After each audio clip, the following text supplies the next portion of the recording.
On vous souhaite la bienvenue à ericlatour.com. C'est un photographe, globetrotter et grand voyageur. Il était au Kenya en janvier, il faisait très, très chaud.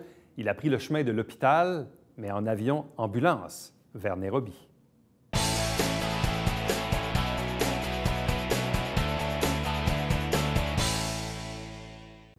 Bouclons la boucle aujourd'hui avec ce voyage au lac Turkana dans le Kenya avec Paul Laforêt, photographe et globetrotter. Paul, rebonjour, rebonsoir.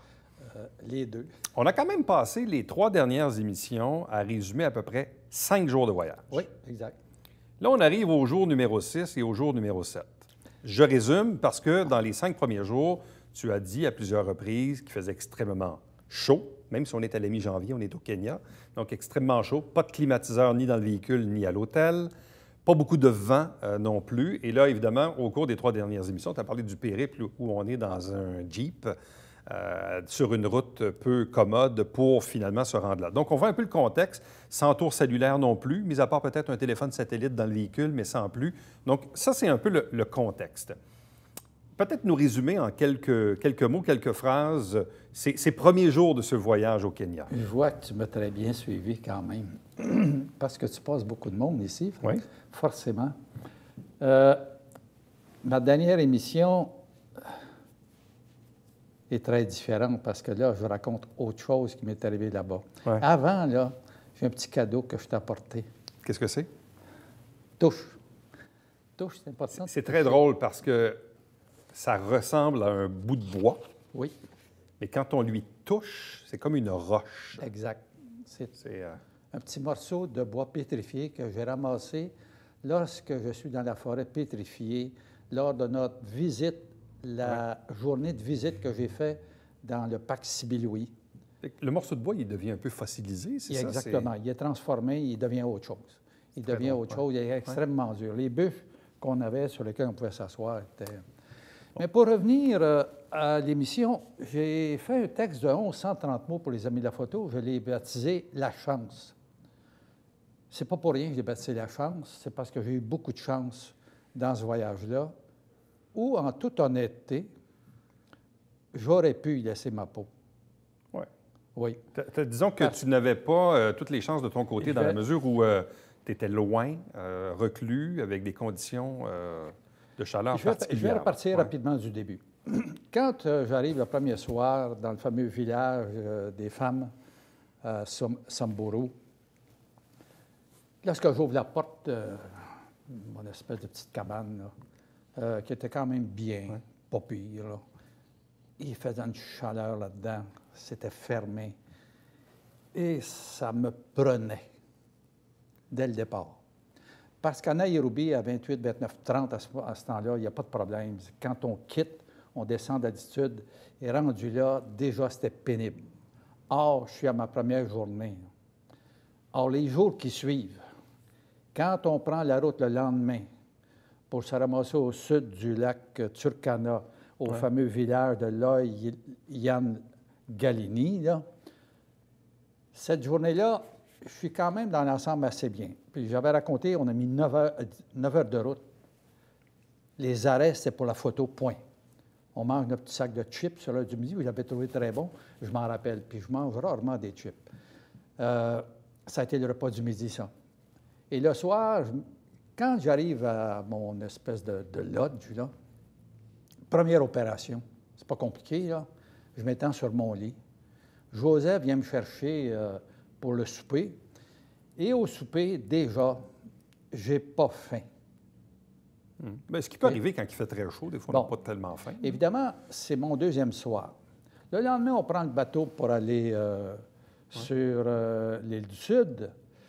Et je sais, je me suis fait photographier, là, puis je n'ai pas mis la photo dans le document pour une raison.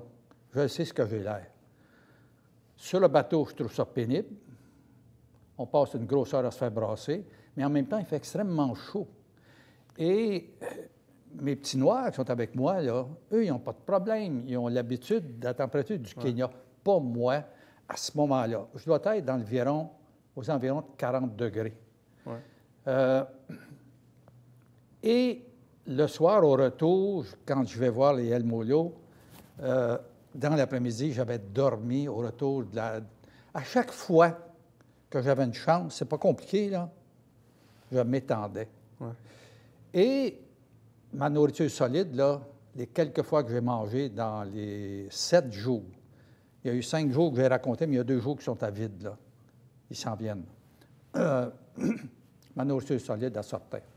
Ouais. Quand je suis à la forêt pétrifiée, là, je me rappelle, mon demi-bol de cornflakes que j'ai mangé le matin, il est resté là parce que je n'arrivais pas à garder la nourriture solide. Par contre, je buvais beaucoup d'eau et ça m'aidait. Bon, mais ton chauffeur et ton accompagnateur n'étaient pas incommodés par les mêmes conditions climatiques que tu vivais? Ah, absolument pas, parce que eux sont, même s'ils vivent en aérobie, Nairobi connaît sa chaleur aussi. Ils sont habitués de circuler à l'extérieur. C'est des guides. Alors, ils sont habitués à la chaleur, eux. Je te pose une question. Oui, vas-y. Tu la trouveras gentille ou non. Est-ce que l'âge est un facteur dans ce que tu as vécu? Est-ce que le fait d'être un homme de 78 ans qui se ramasse en Afrique dans des conditions pas nécessairement faciles, ou est-ce que n'importe quel humain de 36 ou de 42 ans aurait pu vivre la même affaire, là? Je ne pourrais jamais répondre à la question, malgré que j'ai 79 ans, je suis réaliste. Vois-tu, quand je marchais, par exemple, j'avais l'impression d'être en altitude. Okay. Ça, personne ne pourra le vérifier ta question. Sauf que faut être réaliste. Je pense que si j'avais eu 35 ans, ça aurait sans doute été différent. Mais en même temps, j'ai appris une chose à l'hôpital. C'est laquelle? Vas-y. Et le médecin qui m'a traité m'a dit que mon fer était faible dans mon sang, et ça ne m'aidait pas. Ouais.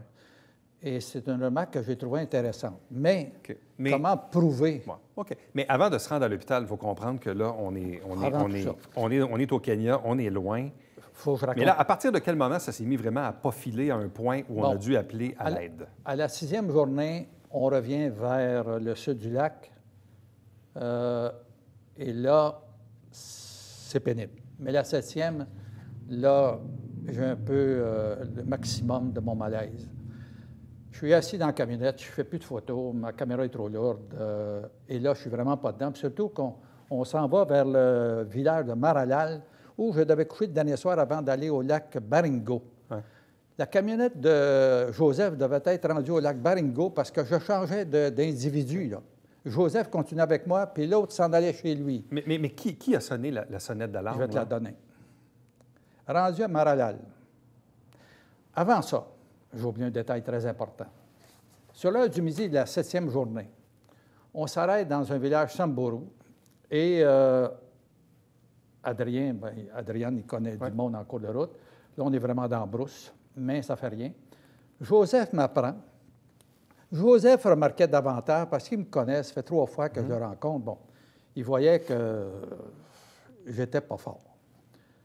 Il me dit, Paul, ici, je viens d'apprendre qu'il y a une espèce de petit hôpital de brousse d'origine religieuse. Ouais. Bon, il dit, si tu veux, on va aller vérifier. Fait qu'on s'en va là, on prend ma température, on prend ma tension artérielle, on prend une goutte de sang, d'ailleurs, sur ce doigt-là. Bon, et j'apprends que c'est la chaleur, simplement, qui a fait tout ça. On me donne 4 sortes de pilules, des rouges, des jaunes, des blancs, on fait d'autres couleurs, je ne m'en souviens pas. Je prends de mes pilules comme prévu, je les vomis sur la porte de la camionnette. C'est pas très compliqué, là. Et là, dans l'après-midi, dans la montagne, la piste est extrêmement difficile. Là, j'en ai là. Quand j'arrive à Maralal, c'est là que j'ai une chance assez unique. C'est-à-dire? Bon, je me retrouve dans un lodge formé de grosses tentes. Et je n'oublierai pas parce que quand ma camionnette s'arrête et vous avez une des tentes, c'est des grosses tentes sur pilotis très, très bien, là. Moi, je débarque là, puis go. C'est même pas ma tente. On vient m'avertir après qu'il faudrait que je démarre, je dis, il n'y en a pas question. Je suis sur le lit, point. Et Joseph est venu me voir, il dit, écoute, qu'est-ce que voudrais-tu manger une soupe? Fait que Joseph apporte une soupe. Et un petit peu plus tard, je suis couché, la fermeture éclair de la tente s'ouvre. Joseph arrive avec un blanc. Il sortait d'où? Je vais te le dire. Le fameux blanc en question, c'est le propriétaire du lodge. Et C'est un Hollandais qui s'appelle Rudolf.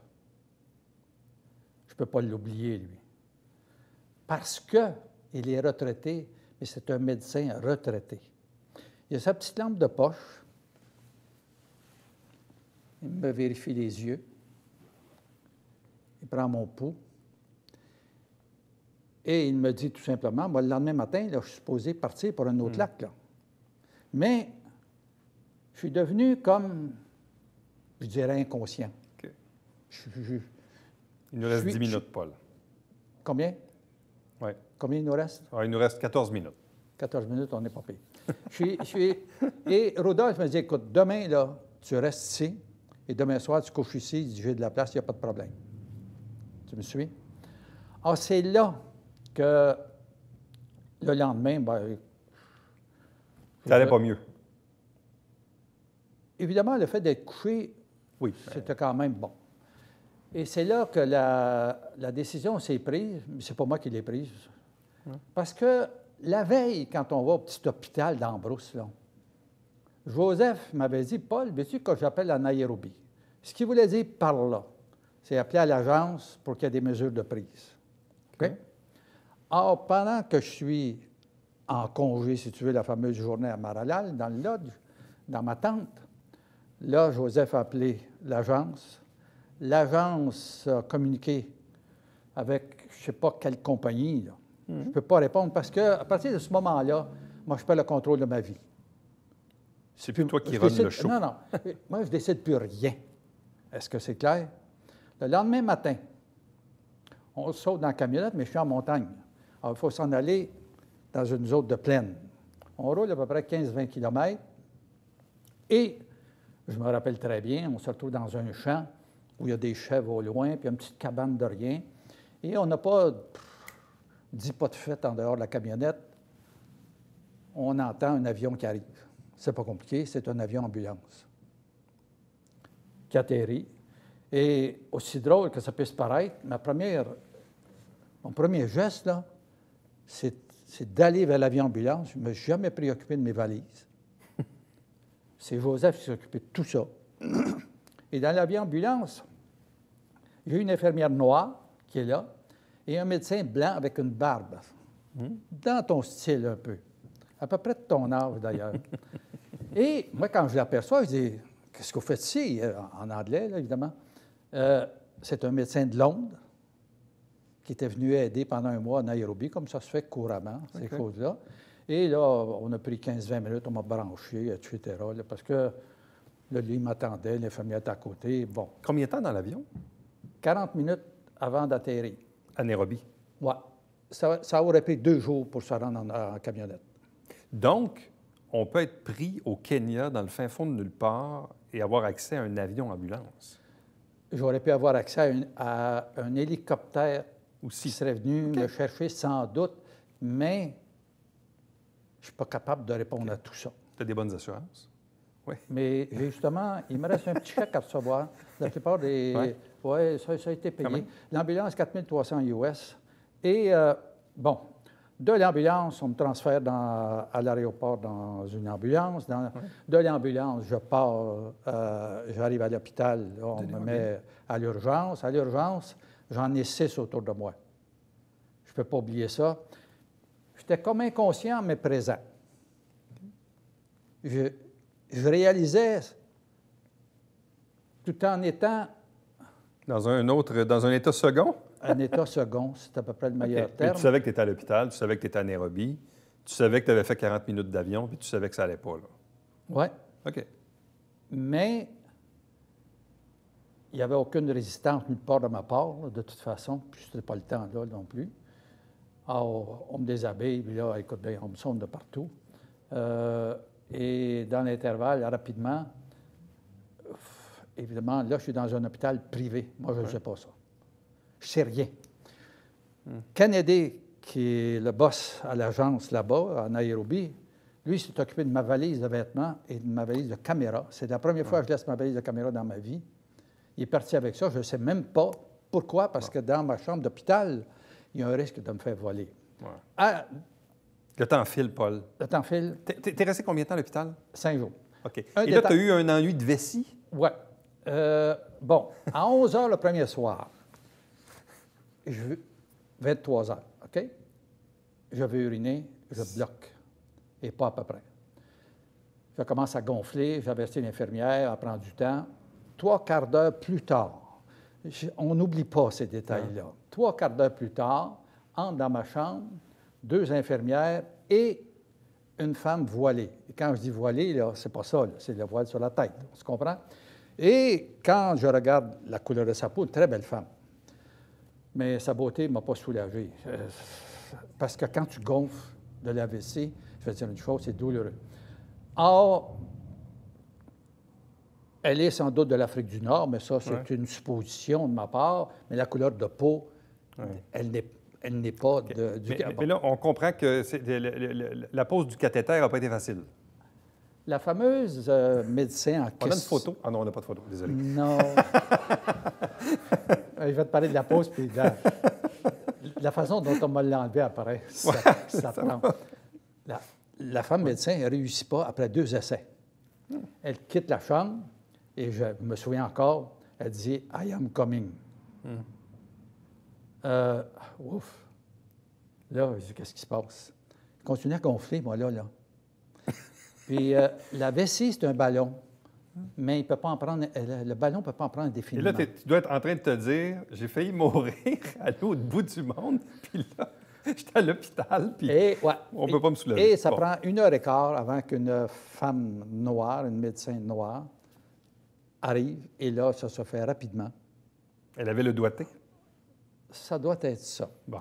Évidemment, pour rire, je ne me souviens pas ce que j'ai écrit exactement au sujet de la femme voilée me concernant, mais j'ai fait une farce parce que... Mais, oui, vas-y. Mais finalement, c'est quoi que tu avais? C'est une déshydratation? Non, pas déshydraté. Chute de tension artérielle et problème pulmonaire. J'avais un début de pneumonie à la chaleur. Okay. C'est ça que j'ai eu, point. Okay. L'histoire de vessie, ça, c'est pas sur le voyage, c'est après à l'hôpital. Ouais. Parce que là, je pense que c'est les conséquences de l'ensemble. Parce que là, si tu veux un cours sur la prostate, là, je pourrais venir t'en donner un pendant 24 minutes. Mais une fois ton passage à l'hôpital, après ça, tu n'as pas continué le voyage. Tu es revenu ici, au pays, là. Non. Il me restait, moi, j'avais bâti un itinéraire de 13 jours.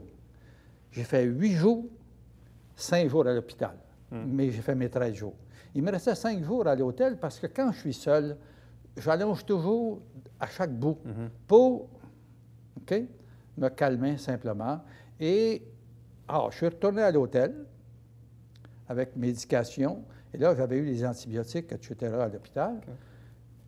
Mes 5 jours se sont très bien passés. J'ai pris l'avion seul. D'ailleurs, je dois dire en passant, j'ai stressé pas mal de monde avec ça.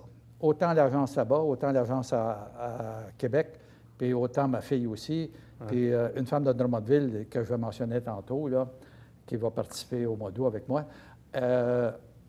Mais je n'y pouvais rien. Tu as été bien soigné? Tu as apprécié l'expérience? Je ne recommencerai pas nécessairement, mais je dois dire une chose. J'aimerais que tu lises cette carte que j'ai reçue à l'hôpital. Okay. Pour le plaisir des téléspectateurs. Well, soon. Dear Monsieur Laforêt, the management and staff wish you a quick recovery and the best of health. We will take good care of you. C'est signé Chief Executive Officer of the Healthcare with Difference. C'est le Nairobi Hospital. Oui, c'est un hôpital privé. Oui.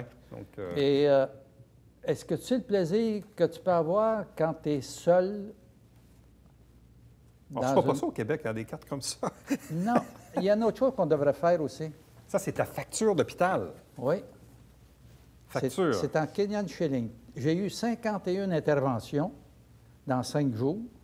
Ouais. Et tu as le prix en Kenyan shilling à côté. Le total en dollars canadiens, c'est pas compliqué. 5 jours, 3140. Pas plus que ça? Non. Quelqu'un qui est hospitalisé en Floride, ça coûte incroyable. C'est affolant. J'avais 2 spécialistes près du lit, en plus d'un médecin de médecine générale puis tout le staff de l'hôpital autour de moi. Là, je m'accroche sur une ligne. Lady Macmillan Private, 14 500. Qu'est-ce qu'elle a fait, elle? Non, c'est pas une femme, ça. Non, okay. C'est un nom là-bas à l'hôpital. OK. Mais c'est quand même une facture archi détaillée, là. On est dans le micro-détail, là. On a déjà, regarde là, quelqu'un qui se fait enlever, se fait poser une hanche ici au Québec, là, ou un genou. Bon. Combien ça coûte? On ne sait pas. Explique-moi pourquoi on ne pourrait pas recevoir la facture pour prendre conscience. Moi, j'ai pris conscience, là. Tu as vu ce qu'ils ont fait, tu as vu... ouais. Comme ma carte. Ouais. Ma carte, là, c'est un souvenir incroyable pour moi. Le plaisir que j'ai eu. Il nous reste 4 minutes, Paul. Je termine. Même le malheur sert à mieux vivre. Et c'est une très belle expérience que j'ai vécue. Et à l'hôpital, je ne dirais pas que je recommencerai, mais j'en garde un excellent souvenir. Avant qu'on parle de ce qui s'en vient au mois d'août, rapidement, une seule question. As-tu eu peur de mourir? Jamais. Puis pourtant, Tu aurais pu. je me suis posé la question. Puis je vais te dire quand je me suis posé la question. C'est quand je suis à l'urgence, j'en ai 6 autour de moi, Ouais. qui me regardent, je les vois encore. Les 6, la façon dont ces gens-là me regardent, c'est tous des Noirs. J'étais plutôt surpris. Mais j'ai 79 ans, là, puis honnêtement, si je lève l'angle, Ouais. quand j'ai écrit... Mais visiblement, cette expérience-là ne t'empêchera pas de faire d'autres voyages parce que ton agenda est quand même assez bouqué, merci. Le 12 février, j'ai Ouais. 31 jours vers le lac Turkana et Saint-Pétersbourg, le mois d'août. Il nous reste 3 minutes. Qu'est-ce qui arrive au mois d'août, Paul? Ça fait 1 an. Le 10 mars 2018, j'ai rencontré au symposium de Drummondville une femme qui s'appelle Anne-Marie Noble. OK? Je ne la connais pas, je ne sais rien. Je m'en allais voir Hugues Saucy qui fait mon urne funéraire qui n'est pas faite encore. OK? Tu es un gars prévoyant quand même. Hein? Oui, tu es un gars prévoyant. Oui. Je pourrais même te dire ce qui va être écrit sur mon urne normalement. OK? C'est, non. Je regarde longtemps en avant pour n'importe quoi.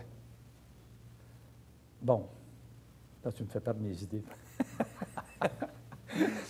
Le mois d'août. Le mois d'août. Et Anne-Marie Noble, elle fait des yeux de chat. Je ramasse sa carte, je rentre chez nous, je viens voir des photos de Lyon en Afrique que j'ai faites en 2011.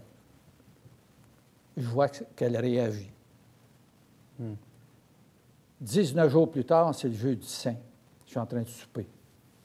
Mais avant, je lui avais téléphoné, je lui avais demandé, je dit, écoute, est-ce que tu connais les lémuriens de Madagascar? Elle dit, oui, mais je n'ai pas de photos. Je lui envoie des photos. Et 19 jours plus tard, au souper, je me dis, hey, pourquoi qu'on ne ferait pas une exposition ensemble? C'est une question que je me pose. Mais comme j'étais un peu craintif, je me disais, quel intérêt qu'elle va avoir à faire une exposition avec moi? 6 jours plus tard, je lui écris et elle me répond oui, 3 fois, par Internet, évidemment, et des i nombreux après le oui. Et là, on s'est embarqué dans quelque chose, et ça fait 1 an qu'on est là-dessus. Et donc, quand on dit, c'est quoi, à la fin du mois d'août? Du 25 août au 1er septembre. À quel endroit? À la Galerie du Vieux-Saint-Jean. Puis le 25 août, c'est le vernissage, dimanche après-midi à 14 h. Et qu'est-ce qu'on va voir dans cette exposition-là?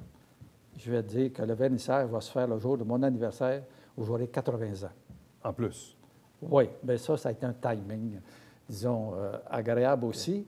Et l'exposition va montrer quoi au public? Bon, Anne-Marie fait des tableaux à partir de mes photos. Elle a les 14 000 photos de Madagascar, elle les a. Moi, ce que j'ai préparé, c'est différents types de formats de photos. J'en ai une trentaine. J'ai fait bâtir une carte de mes 4 voyages de Madagascar. Elle mesure 5 pieds et demi. Elle est accrochée dans le corridor chez nous à la Cité des Tours. On a mis un temps fou pour la préparer. J'ai 20 textes de prêt qui seront sur les murs. Les gens pourront... Je voulais quelque chose qui sorte d'ordinaire, pas juste des tableaux sur le mur puis des photos, OK? Je veux que les gens apprennent de quoi. Avec les textes, bon, écoute bien, je raconte pas tout Madagascar, là, évidemment.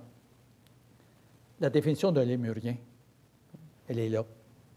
Qui est Solomon, mon sculpteur là-bas, bon, etc. Ces textes-là vont aider à la compréhension du kit. Et pour moi, c'est plus qu'une exposition, c'est un événement sacré. Et là, je ne peux pas annoncer 2 choses que j'ai fait faire parce qu'elles ne sont pas arrivées encore. Ouais. Mais on s'en parlera peut-être plus tard. Et normalement, on devrait se revoir ici le... À la fin juin. 25 juin. Salutations, Paul. Ça m'a fait plaisir. Bonne santé.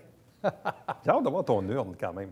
Ça m'intrigue. Ça fait que tu nous amènes ton urne. Ça fait 2 ans que c'est en marche et je vais te dire ce qui doit être écrit dessus.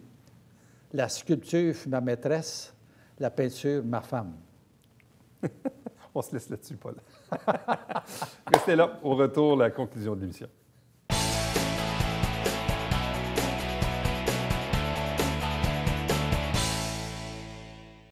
Mesdames et messieurs, bonjour et bienvenue à La Justice entre nous. Mon nom est Serge.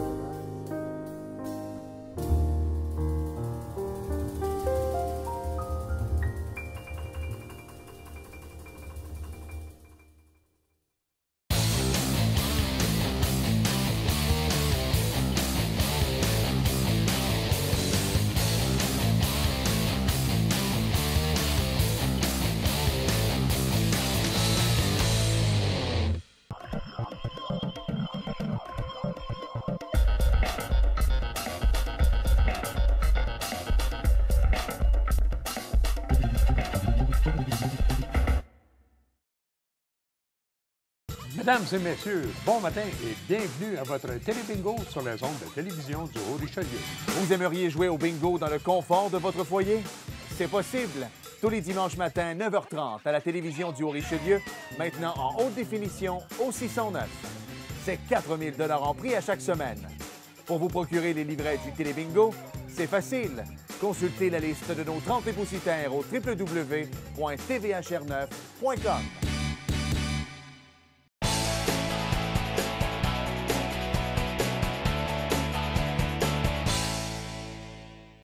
À l'occasion du prochain congé férié, Compo au Richelieu vous avise qu'il n'y aura pas de changement aux collectes des ordures et de recyclage à l'occasion de la Journée nationale des Patriotes. Entre-temps, bien sûr, si vous désirez nous joindre, faites-le toujours par courriel, commentaire ou suggestion. Éric Latour en un mot à commercial tvhr9.com. À demain. Bye bye.